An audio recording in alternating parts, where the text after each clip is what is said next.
So in this video, we're going to cover what a combi boiler is, how they work, and are they suitable for your property. Just before we head into this video, if you're in the market for a new boiler, head over to heatable.co.uk. We'll be able to get a fixed price and have it installed within 24 hours. So the word combi comes from combination. Now this describes what that boiler does. It produces hot water and heating all in one unit, and there's no need for an external tank to store hot water. So combi boilers come in all shapes and sizes, and they're generally a little bit bigger than their counterparts, regular boilers. This is due to they've got multiple components all within one unit that are normally external of the boiler. However, there are some compact models available on the market. So if your boiler's in a cupboard or a tight space, you're going to want to look for one of these. Sorry. Hi. So to find out if you've got a combi boiler, you need to look for a couple of things. Now, firstly, have you got an external water tank? If you have, you've probably not got a combi boiler because that's doing the hot water for your system, which is normally done inside a combi. And second thing to look at is, have you got a pressure gauge? Now, if you've got a pressure gauge on the boiler, it's probably a combi, although it could be a system boiler. To rule out a system boiler, the thing to look at is, can you control the heating and the hot water temperatures differently? If you can, you've definitely got a combi boiler. Just get the manual out and have a bloody look.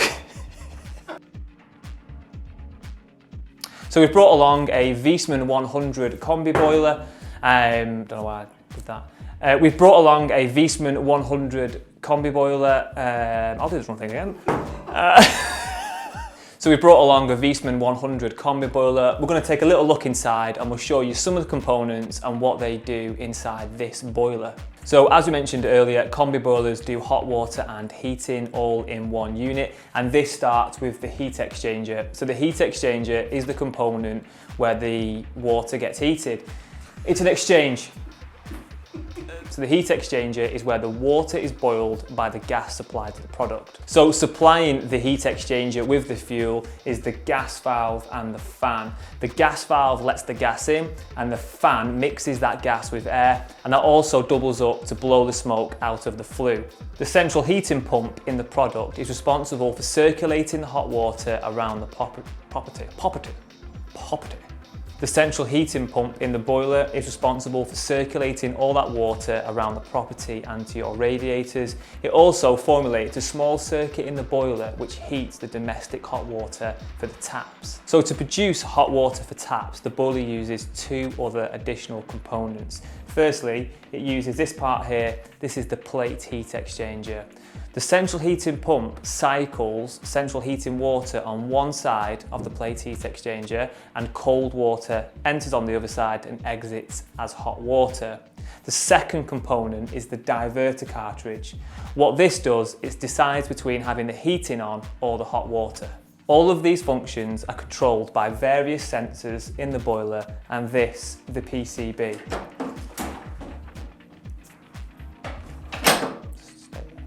The last main component inside a combi boiler is the expansion vessel. Now, this is a product that regulates the pressure within the system. All combi boilers are pressurized. What that means is there's no stress. No, it is stress, what's pressure? Start again. The last component is the expansion. I don't even care about this component, and it's taking up 20 minutes. The last component is the... What are you? The last component is the... Hell, what's it called? Can someone Google it? The last component is our expansion vessel, and the expansion vessel...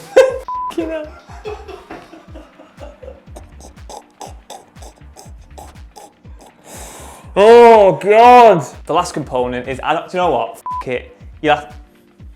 It's not important. Let's just move on.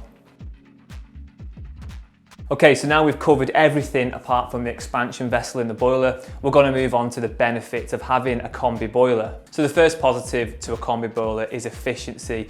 All the components that are usually external of the boiler are now in one box. So there's no heat losses transferring water to different components around the house. And we've also not got to store lots of water, which we may or may not use. Second benefit is they are cheaper to buy than buying multiple external components and building one giant big Megatron.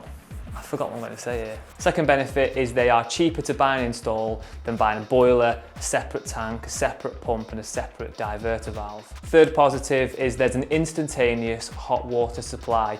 You don't need to store water, which you use at a later date. As you turn on a hot tap for a Combi boiler, the boiler fires and it immediately delivers that hot water. As Combi boilers are sealed pressurized systems, they don't allow for external composites to come into the system and cause sludge. Therefore, they're cleaner and more efficient to run. Another benefit of Combi boilers is that as they're the majority product in the UK, most gas engineers have worked on them, most are familiar with servicing and maintaining them, and they're generally easy to get parts for. Shop.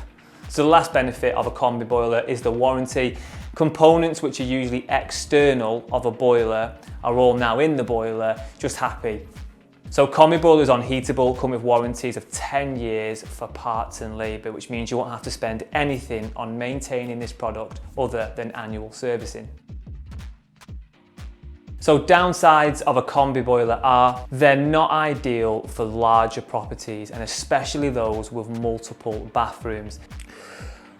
Look, we need to have a chat. I know you've been seeing that guy in Stoke with the one bathroom. Yeah, we have, yeah. Yeah, I have been, yeah. Are you too demanding? I think we should call it off. I think you're a better match. And I'm gonna have to get a boiler with a tank. Second downside is reduced water performance. Combi boilers are not suitable for supplying 2 outlets at once at the same pressure. The pressure is simply divided by the 2. The last negative to Combi boilers is that they can't have the heating and the hot water on at the same time. Now this usually isn't an issue as your hot water's only on for moments and the radiators aren't going to cool down instantly. So now you should know everything you need to know about Combi boilers and when to avoid them like a McDonald's gherkin.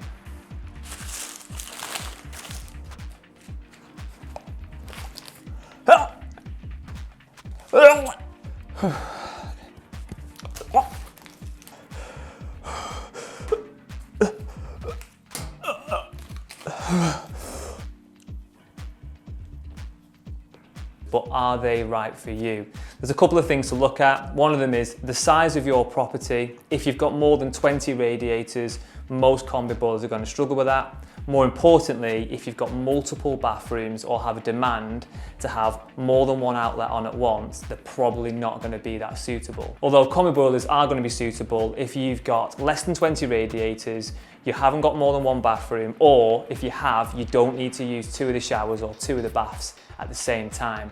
They're also great if you're tight on space, as there's not a need to have an external tank and a separate boiler. You only need space for the boiler itself. So we hope this video has been useful in giving you some further information about Combi boilers and if they're going to be suitable for your property.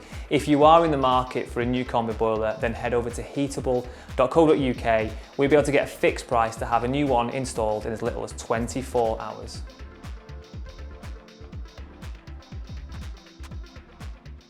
I don't know why I add to the script, confuse myself, lose my track, waste time.